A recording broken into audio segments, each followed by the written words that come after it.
যে একজন আরেকজনের দুষ্গুণ খুঁজতে গিয়ে জীবনের অর্ধেক পার করে দিলাম, এটা কোনো বুদ্ধিমানের লক্ষণ নয়। এটা কোনো বুদ্ধিমান লোক এই কাজ করে না। যেই কাজ করবে তার বুদ্ধির সংকট আছে। আমরা আসি পিছনের দিকে ফিরে তাকাইতে কার দোষ আর কার গুণ এটা হিসাব করতে। আমি মনে করি পিছনের দিকে তাকিয়ে কারো দোষ গুণ হিসাব করা আমাদের কাজ না, বর্তমানকে ধারণ করে ভবিষ্যৎ বিনির্মাণ করাই আমাদের মূল কাজ। এই সৎ সাহস ছাড়া রাজনীতিতে বড় ধরনের পরিবর্তন আসবে না। নেতাদের সৎ সাহসী হতে হয়। নেতারা যদি বাদীর 2 আনা বিবাদীর 4 আনা আর ক্ষেত্রদাসীর মাঝখানে মরে যায় এই চিন্তা করে, তাহলে কোনোদিন কারো পরিবর্তন করা সম্ভব না। 2 আনা 4 আনা দিয়ে দেশ পরিবর্তন হয় না। 2 আনা 4 আনার 1 ডিসিমিল জমি ঠেলাঠেলি করলে দেশ পরিবর্তন হয় না। আমি মনে করি আপনারা যদি একটা চিন্তা চেতনার জায়গাটাকে আমরা সবাই মিলে আপগ্রেড করতে পারি, নতুন কিছুকে দেখতে পারি, অতীতটাকে পিছনে রেখে সামনের দিকে অতীতকে নিয়ে আমরা সমালোচনা না করি, কেউ অতীতকে নিয়ে আমরা সময় নষ্ট না করি। যা হয়েছে হয়েছে, যা চেষ্টা করেছি করেছি, সকলে মিলে করেছি, কিছু পেরেছি কিছু পারিনি, যা হয়েছে তো হয়েছেই। নাট মন্দির হয়েছে হয়েছে, রাস্তা যতটুকু হয়েছে হয়েছে, শিক্ষিত যতটুকু হয়েছে হয়েছে। এটার পিছনে গিয়ে আর কার দোষ কার গুণ, কে উত্তম কে অধম, কে নরোত্তম কে নরোধম, এগুলো দেখে আর লাভ হবে না, এটা সময় নষ্ট হবে। Don't go back, go forward, সামনের দিকে দেখে। পিছনটাকে নিয়ে সময় নষ্ট করা বুদ্ধিমানের কাজ নয়। সবচাইতে বুদ্ধিমানের কাজ হলো যে তার বর্তমানকে কাজে লাগায় আর ভবিষ্যৎকে বিনির্মাণ করে। ওটা বুদ্ধিমানের কাজ না যে একজন আরেকজনের দুষ্গুণ খুঁজতে গিয়ে জীবনের অর্ধেক পার করে দিলাম, এটা কোনো বুদ্ধিমানের লক্ষণ নয়। এটা কোনো বুদ্ধিমান লোক এই কাজ করে না। যেই কাজ করবে তার বুদ্ধির সংকট আছে। জীবন সাময়িক, 70-80 বছরের জীবন, পিছনে কে কি করলো না করলো এই সমালোচনা করতে করতেই যদি 20 বছর 30 বছর পার করে দেই, তাহলে আমার তো চলে যাচ্ছে সময়, আমার তো time is running fast, time চলে যাচ্ছে তো কতদিন, আর দেখতে দেখতে চলে যাচ্ছে সব। আর আমরা আছি পিছনের দিকে ফিরে তাকাইতে কার দোষ আর কার গুণ এটা হিসাব করতে। আমি মনে করি পিছনের দিকে তাকিয়ে কারো দোষ গুণ হিসাব করা আমাদের কাজ না, বর্তমানকে ধারণ করে ভবিষ্যৎ বিনির্মাণ করাই আমাদের মূল কাজ। আচ্ছা দেখেন, এখানে যে ছেলেগুলো দাঁড়িয়েছে এদের বয়স 20-22 বছর, এদের কাজ কি? এরা আষাঢ় মাস, শ্রাবণ মাস, ভাদ্র মাস, আশ্বিন মাস কি কাজ করবে? এদের ইনকাম কি? এরা দিনে টাকা পাবে কোথায়? তো কে দোষী কে নির্দোষ এই আলোচনা করলে এদের চাকরি জুগবে কি করে সম্ভব? এটা তো যতক্ষণ এইরকম একটা চিন্তা ভাবনা নিয়ে আগানো না যাচ্ছে, যে আমাদের অঞ্চলে আমি হিসাব করে দেখিয়েছিলাম, আমি সারাদিনই বলি এই কথা, যে 40-45 হাজার যুবক যুবতী আছে যারা বেকার। যারা আমার ভিডিও দেখেছেন তারা দেখবেন 45,000, এই 5.5 লক্ষ লোকের ভিতরে 45,000 মানুষ যাদের বয়স 22 থেকে 26 বছর, কিন্তু তারা বেকার, কোনো কাজ নাই, কিচ্ছু করতে পারে না, আয় নাই, টাকা আয় নাই, বউকে মুখ দেখাইতে পারে না, বাবা মা বাড়িতে আসলে জিজ্ঞাসা করে যে কাজ করো না, ভয়ে কোনো রকম খেয়ে বেরিয়ে চলে যায়, সন্তানকে তার পড়াশোনার খরচের ব্যবস্থা করতে পারে না, মাকে ডাক্তারে নেওয়ার ব্যবস্থা করতে পারে না, বাপকে একটু স্বাভাবিকভাবে জীবনযাপন করার জন্য একটা ধুতি কিনে দিতে পারে না। এই 45,000 মানুষ, আমরা এদেরকে নিয়ে রাজনীতি করছি, আমরা এদেরকে নিয়ে রাজনৈতিক বক্তব্য দিচ্ছি, যখন যেভাবে পারি তাদেরকে ব্যবহার করছি, কিন্তু তাদের এই ভবিষ্যৎ গঠনের জন্য প্রতিজনে যেন 20-25-40 হাজার টাকা বেতনের চাকরি করতে পারে, এই ব্যবস্থা সাহস করে আমরা কেউ কইরে দিতে পারছি না। আমরা আছি কিভাবে ব্যবহার করা যাবে, মুর্দাবাদ জিন্দাবাদ, কার পক্ষে কার বিপক্ষে, কোন নেতার পক্ষে কোন গ্রুপ, কোন নেতার বিপক্ষে কোন গ্রুপ, এগুলো বলতে বলতে বলতে বলতে একটা তিতা করলা তিতা হয়ে গেছে, তিক্ত পরিবেশটা লাভ করেছে। মাধুর্য বলতে কিছু নাই, সম্মান বোধ নাই। একটা যুবক মানুষের জীবনের সবচাইতে বড় সম্মান হলো তার কাজ। একটা মানুষের জীবনে যখন কাজ থাকে না, তার চাইতে অসহায় মানুষ সমাজে আর কেউ হয় না। কাজ যতক্ষণ আপনি তুলে দিতে না পারবেন, কর্ম তুলে দিতে না পারবেন, আপনি তো মানুষকে পরিবর্তন করতে পারবেন না। তার যদি আয় না থাকে, সে তার মাকে কি করে পালবে, বাবাকে কি করে পালবে, বাচ্চাকে কি করে পালবে, সংসার কি করে চালু করবে? আমাদের কাজ হওয়া উচিত। সর্বশেষ কথা আমি বলে চলে যাচ্ছি, আমি মনে করি বাবু সুরঞ্জিত সেনগুপ্ত এবং জনাব নাসিরউদ্দিন চৌধুরী এরা এই সমাজের অত্যন্ত গুরুত্বপূর্ণ লোক ছিলেন। তারা তাদের জীবনের সবটুকু দিয়ে জনাব নাসিরউদ্দিন চৌধুরী কিছুটা অসুস্থ আছেন, বিদেশে আছেন, হয়তো আসবেন। আর বাবু সুরঞ্জিত সেনগুপ্ত তার জীবনের পরিপূর্ণটায় ব্যয় করে দিয়েছেন এই ভাটি বাংলার মানুষের উন্নতি আয়ের কথা চিন্তা করে। কিন্তু এক জীবনে চাইলেই সব কিছু করা যায় না, জীবন তো একটা। আপনার আমার জীবনে অনেক প্রত্যাশা থাকে, সব তো বাস্তবে পারি না। আপনিও স্বপ্ন দেখেন কিছু করার, বাড়িতে এটা সবটা হয় না। আমরাও দেখি, সবটা পারি না। আমাদের এই সিনিয়র নেতৃবৃন্দ যারা ছিলেন তারাও দেখেছেন, কিন্তু হয়তো সবটা হয়নি। এখন আমাদের কাজ হলো যা কিছু হয়নি এটা নিয়ে সমালোচনা করা আমাদের কাজ না। আমাদের কাজ হলো সামনের দিকে আমাদের ঘাড়ে যাদের দায়িত্ব নেওয়া সম্ভব, যাদের এই ক্ষমতা আছে দায়িত্ব নিতে পারে, যাদের এই শক্তি আছে, সামর্থ্য আছে, এই দায়িত্বটা নিয়ে সম্মুখ পানে অগ্রসর হতে পারে। আমাদের কাজ হবে সবাইকে সম্মিলিতভাবে, হিন্দু মুসলিম যা কিছু আছে, যেখানে আছে, ভাটিতে উজানে যারা যে অবস্থায় আছে, সবাইকে একসাথে করে এই দায়িত্ব কাঁধে তুলে যদি নিতে পারি আমরা, এইটাই হবে আমাদের জীবনের সবচাইতে বড় সুকর্ম। এটাকে যদি না পারি তাহলে তো আর আমরা বক্তৃতা দেওয়া তো কোনো ফায়দা হবে না। সন্তানদের ঘরে তো কাজ জন্ম নেবে না। আমি এক ছেলেকে গতকালকে জিজ্ঞাসা করলাম, ইন্টারনেটে ফ্রিল্যান্সিং করে দিরাই বসি থেকে 40,000 টাকা আয় করে সে মাসে। আমাকে হিসাব দিল গতকালকে, এক মাসে সে 42,000 টাকা আয় করছে ইন্টারনেটে বসে, কম্পিউটারে বসে। আমাদের এই দিরাই সাল্লার বেকার যুবকদেরকে যদি ফ্রিল্যান্সিংয়ের ব্যবস্থা করা যায়, এদেরকে যদি দিরাইয়ে সাল্লায় প্রশিক্ষণ দিয়ে ইন্টারনেটে ঢোকানোর ব্যবস্থা করা যায়, আপনি দেখবেন ঘরে বসে, এবং এই দিতপুরে নিশ্চয়ই এখানে ইন্টারনেট আছে, আমি জানি না দিতপুরে ইন্টারনেট আছে কিনা, নিশ্চয়ই এখানে ইন্টারনেট আছে। এই দিতপুরে বসেও ইন্টারনেটে ফ্রিল্যান্সিং যদি শেখানো যায়, প্রশিক্ষণ দেওয়া যায়, এদেরকে কানেকশন করে দেওয়া যায়, আমাদের এই ভাটি অঞ্চলে এরকম লোক আছে যারা বাড়িতে বসে 30, 40, 50,000 টাকা ইন্টারনেটে কাজ করে আয় করার মতো সামর্থ্য তাদের আছে।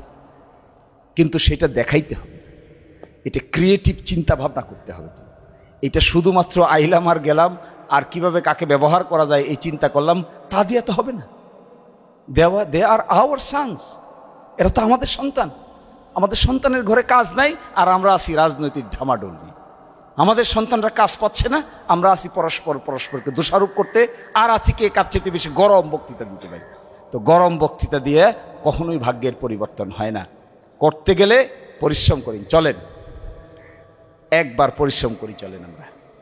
আপনারা হয়তো কেউ কেউ ভাববেন আমি মনে হয় শেষে ভোটের কথা বলবো। আমি আপনাদেরকে ভোটের কথা বলতে আসি নাই, আমি আপনাদেরকে ভোটের কথা বলবো না। এটা আপনাদের নিজস্ব ব্যাপার, যারে মনে চায়, যেখানে মনে চায়, যখন মনে চায় ভোট দেবেন। আমাকে দিতে হবে তার কোনো শর্ত নাই। আমি নিজেই ইলেকশনের প্রার্থী, আমি তো ভোট চাচ্ছি না আপনার কাছে, আমি তো বলতেছি না যে আমারও ভোট দেন। এটা এক আশ্চর্যজনক কথা, প্রার্থীরা তো এসে ভোটেই চায়, আমি তো বলছি না আমাকে ভোট দেন। ভোট যাকে পছন্দ হয় তাকে দিবেন, ভালো লোক দেখে দিবেন, যারা আমি যা বলছি এগুলো করার মতো সামর্থ্য রাখবে তাদেরকে দিবেন। এটা আমি হওয়া জরুরি না, যে পারবে তাকে দিবেন। আমার চাইতেও ক্যাপাসিটিওয়ালা লোক যা আছে তাকে দিবেন, আমিও দিয়ে দিব আমার ভোটটাকে। আমার চাইতে ক্যাপাসিটিওয়ালা লোক যদি পাই, আমার চাইতেও বেশি আপনাকে নিয়ে চিন্তা করতে পারে, আমাদের চাইতেও বেশি আপনার যুবশক্তি নিয়ে চিন্তা করবে, রাস্তাঘাট, স্কুল, কলেজ, মসজিদ, মাদ্রাসা, মন্দির এগুলোকে নিয়ে চিন্তা করবে, তাকেই দিবেন। আমাদের এই ভাটি অঞ্চলে রাজনৈতিক হানাহানির বাইরে গিয়ে আমার কাজের দরকার, একমাত্র জিনিস দরকার কাজ। আমি মনে করি কাজের বাইরে আপাতত আর রাজনৈতিক চিন্তা ভাবনা করা ভাটি অঞ্চলের মানুষের জন্য ভালো কিছু বয়ে আনবে না। রাস্তা একেবারে ক্লিয়ার, যিনি আমাকে কাজ করতে দিবেন আমরা সকলে মিলে সিদ্ধান্ত নিব, তাকে আমরা হেল্প করব, তিনি আমাদের এই কর্মগুলো সম্পাদন করে দিবেন। That's god. 45,000 মানুষের চাকরি দরকার, দেন 10,000 লোকের চাকরি ম্যানেজ, 10,000 লোকের চাকরি ম্যানেজ করে। যে পারবে তাকে আমি মনে করি সামর্থ্যবান লোক, তাকেই আমি মনে করি আমাদের জনগণের প্রতিনিধি হওয়ার যোগ্যতা তার আছে। কারণ 10,000 লোকের চাকরি দিরাই সাল্লাহ মিলিয়ে দেন, একটা ইউনিয়ন, আমাদের 13টা ইউনিয়ন, একটা পৌরসভা, 10,000 লোক যদি হয়, 1,000 লোকের চাকরি একটা ইউনিয়নে দেন, 13টা ইউনিয়নে 13,000 লোক, 13,000 ছাত্রদেরকে, যুবকদেরকে চাকরির ব্যবস্থা করে দেন।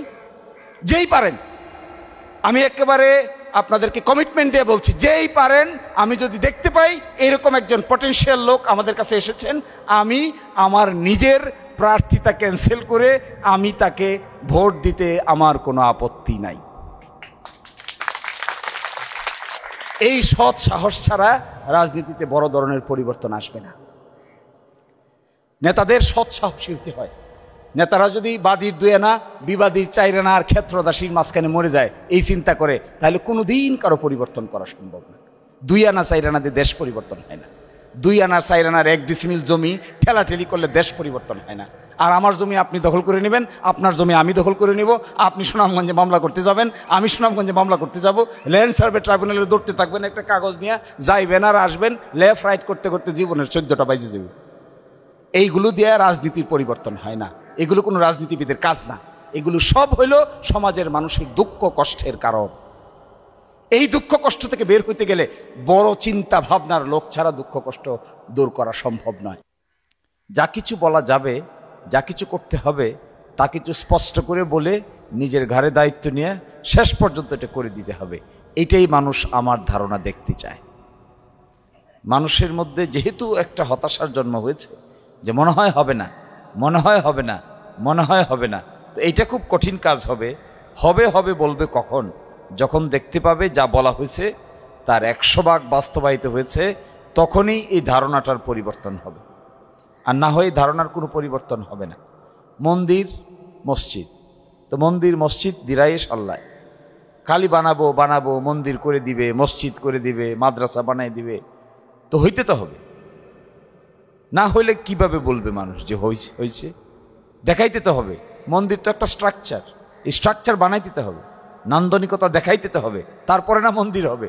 মসজিদ বললেই তো মসজিদ হয়ে যাবে না, এটা তো বাস্তবে মসজিদটা কারো না কারো ঘাড়ে দায়িত্ব নিয়ে বানাইতে তো হবে, তবেই না মসজিদ হবে। রাস্তা নাই, এদিকে নাই, ওদিকে নাই, রাইটে নাই, লেফটে নাই, রাস্তা নাই, তো বানাবে কে? নাই নাই নাই নাই বলার লোকের তো কোনো সংকট নাই। নাই তো সারাদিনই বলা যাবে, সারা রাতেই বলা যাবে নাই নাই নাই। তালিকা করতে দেন, এই প্রতিটা ছেলে প্রতিটা মেয়ে তালিকা করতে পারবে, এটা আমার নাই, এটা আমার নাই, ওইটা আমার নাই। এবার আছে কোনটা তালিকা করতে দেন, দেখবেন যে অল্প কিছু আছে, অল্প কিছু আছে, অল্প কিছু আছে। এবার আরেকজনকে দায়িত্ব দেন যে তুমি দায়িত্ব নয় এটা করার, এবার বলবে আমিও নাই, আপনিও নাই, কেউই নাই, কেউই নেই। তো হবে কি করে? হবেটা কি? কে ঘাড়ে দায়িত্ব নেবে? এটা এ তো বিরাট এলাকা, তো বিস্তৃত এলাকা। হাওর কোথায়? দিতপুর, আর কোথায় কুড়িবলনপুর, কোথায় হলো আপনার ওইদিকে খাগাউড়া কিত্তাগাঁও, আর কোথায় হলো ওইদিকে গ্রামশাল্লা এবং সেননগর, কোথায় ওইদিকে সাতপাড়া, আর কোথায় এদিকে নকদিপুর বাজার, কোথায় টানাখালী বাজার, আর কোথায় শরীফপুর। তো বিরাট এলাকা, বিস্তৃত জোন।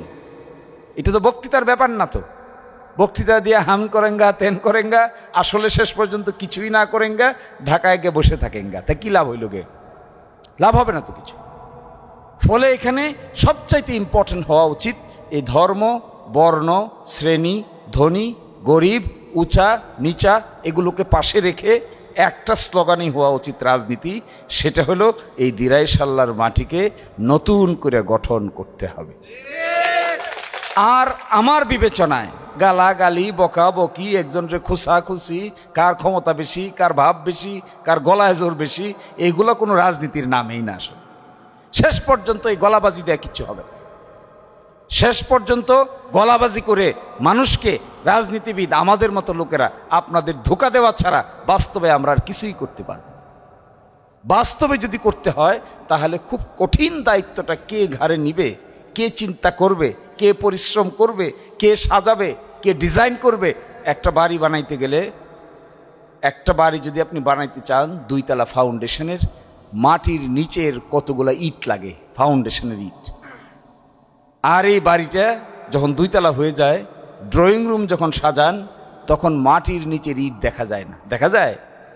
তখন দেখা যায় সুন্দর চেয়ার, সুন্দর টেবিল, সুন্দর জায়গায় বসে রয়েছি, সোফা। মাটির নিচে যে ইট আছে, ও ইট যদি সংগ্রাম করে যে আমি মাটির নিচে যাব না, আপনি কোনোদিনই 2 তলা বাড়ি বানাইতে পারবেন না।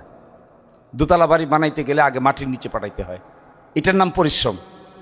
এখন মাটির নিচের ইট যদি বলে যে আমি মাটির নিচে যাব না, আমি হইলাম ড্রয়িং রুমের ইট হইতে চাই, আমি হইলাম ছাদের ইট হইতে চাই, আমি ছাদের রড হইতে চাই। ছাদের রড যদি আপনি মাটির নিচে কোনো রড যেতে না চায়, কোনো ইট যেতে না চায়, কোনো সিমেন্ট যেতে না চায়, কোনো সুরকি যেতে না চায়, শুধুমাত্র ড্রয়িং রুমকে সুন্দর করার জন্য লেগে থাকতে চায়, ওই বাড়ির দোতলা কনস্ট্রাকশন সারা জীবনেও শেষ করা সম্ভব না। তো আমাদের দশা হয়েছে এরকম, সকলেই আমরা ওই ড্রয়িং রুমের সুন্দর সাজানো গ্লাস হইতে চাই, কেউই কষ্ট করিয়া মাটির নিচের ইট হইতে চাই না। তো মাটির নিচের ইট না হলে ড্রয়িং রুম হবে কোথা থেকে? দোতলা বাড়ি হবে কোন দিক থেকে? পাঁচতলা বাড়ির মালিক হবেন কি করে? পাঁচতলা বাড়ির মালিক হইতে গেলে তো মাটির নিচে আরো পাঁচতলা যায়, উপরে পাঁচতলা তুলতে গেলে মাটির নিচে আগে পাঁচতলা যেতে হয়, তারপরে না উপরের পাঁচতলা ওঠে। এই পাঁচতলার ইট কে হবে? এই পাঁচতলার পরিশ্রম কে করবে? মাটির নিচের পরিশ্রম। এখন আমরা ইগোতে ভুগি, আমি নিচে যাব না, আপনিও নিচে যাবেন না, আরেকজনও নিচে যাবে না, কিন্তু পাঁচতলার বসবাস করতে চাই ঠিকই, কিন্তু মাটির নিচে যেতে চাই না। এই মাটির নিচে যাওয়ার সাহস যাদের থাকবে, মাটির নিচে গিয়া এই পরিশ্রম যারা করতে পারবে, মাটির নিচে গিয়া লুকায়িত অবস্থায় পাঁচতলা বিল্ডিং বানানোর জন্য যারা সাহস করবে, এই সমস্ত লোকেই একটা পাঁচতলা বাড়ির মালিক হতে পারবে। বাকিরা পারবে না, খালি স্বপ্ন দেখবে আর খালি চিন্তা করবে পাঁচতলার ড্রয়িং রুমের ভিতরে কয়টা খাট কিনবে, কয়টা বাথরুম বানাবে, বাথরুমের ভিতরে কয়টা সুন্দর করে ফিটিংস লাগাবে, সিলেট থেকে এনে ভেসিন লাগাবে, ঢাকা থেকে নিয়ে এসে আয়না লাগাবে। লাগান, পাঁচতলার নিচে না গেলে আপনি উপরে পাবেন কোথায় বাথরুম? উপরের বাথরুমের তো কোনো মূল্য নাই।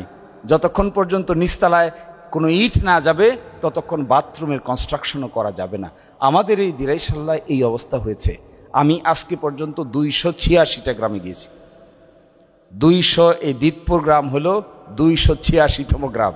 আমার হাতে সময় আছে আর 1 মাস, আমি চেষ্টা করব, আর প্রায় 90-92টা গ্রাম বাকি আছে।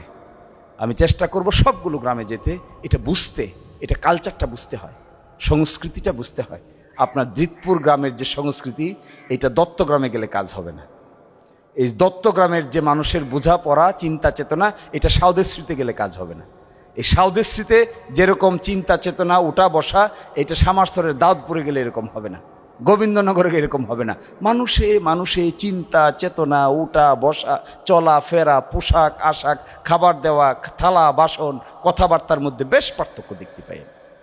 এবং যারা এখানে মুসলিম কমিউনিটির আছে তাদেরও ডানে বামে অনেক পার্থক্য দেখা যায়। যারা হিন্দু কমিউনিটির আছে তাদেরও উত্তরে দক্ষিণে ডাইনে বামে যে গ্রামগুলির কথা বলছি, অনেক সিদ্ধান্তগত পঞ্চায়েতি সিস্টেমে একটা গ্রামের চাইতে আরেকটা গ্রাম আলাদা। এটা বুঝতে পারাটাও একটা জ্ঞানের ব্যাপার, শিক্ষার ব্যাপার।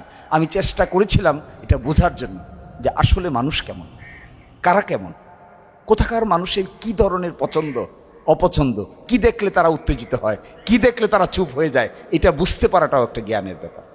5 লক্ষ মানুষ, তো এই 5 লক্ষ মানুষকে তো আপনি এক পাল্লায় দাঁড় করাইতে পারবেন না।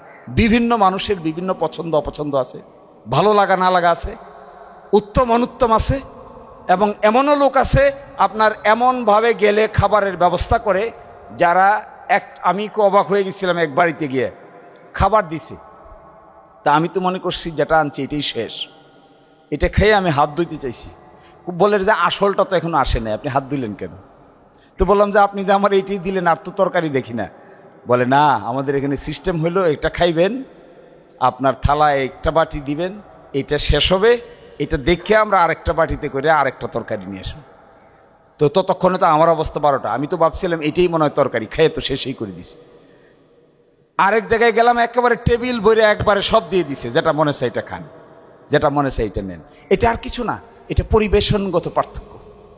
পরিবেশনটা ধরনটা এরকম, আর পরিবেশনটা ধরনটা ওই জায়গায়। এটাও বোঝার ব্যাপার আছে।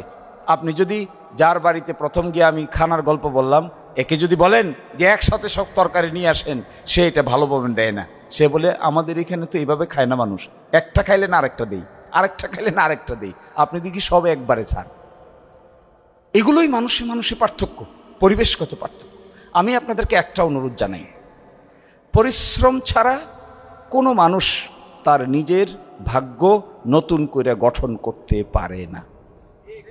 এটা না হিন্দু, না মুসলিম, না বৌদ্ধ, না খ্রিস্টান, না পূর্বে, না পশ্চিমে, না ধনী, না দরিদ্র, কেউই পারে না। এই জন্য বলা হয় পরিশ্রম হলো সৌভাগ্যের প্রসূতি। মানুষের হাতে অনেক কিছু আছে, মানুষ সব কিছু করতে পারে না, জন্ম মৃত্যু করতে পারে না, কিন্তু তার নিজ দেহের মধ্যে নিজেকে এমন ট্রেনিংয়ের মধ্যে দাঁড় করাইতে পারে যে ট্রেনিংটা দিলে পরে সে নিজে সত্য এবং মিথ্যাকে আলিঙ্গন করে নতুন স্বপ্ন বুনতে পারে। এটা মানুষ পারে, এটা অন্য প্রাণী পারে না।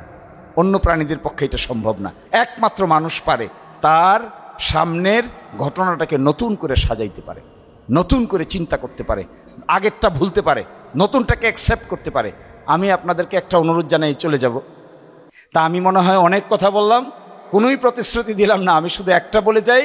আমি আবার বলছি, আমি মনে করি এই ভাটি বাংলার মানুষকে এক করে একটা জায়গায় দাঁড় করিয়ে, ধর্ম বর্ণের বিভেদ ভুলে গিয়ে একটা জায়গায় দাঁড় করিয়ে যে আমাদের সন্তানদেরকে দায়িত্ববান হিসেবে গড়ে তুলতে পারবে, এইরকম একজন জনপ্রতিনিধি দরকার। তিনি যে দলেরই হন না কেন, আমরা সকলে মিলে তাকে সাপোর্ট করতে চাই। তো সবাই ভালো থাকবেন। এরকম একটা দুর্ঘটনা ঘটুক, এরকম একটা লোক আসুক, আর আমাদের মতো লোকেরা ঘোষণা দিয়ে প্রার্থীতা ক্যান্সেল করে দেই, দিয়ে তাকে আমরা ভোট দিয়ে দিই। সবাই ভালো থাকবেন, ধন্যবাদ।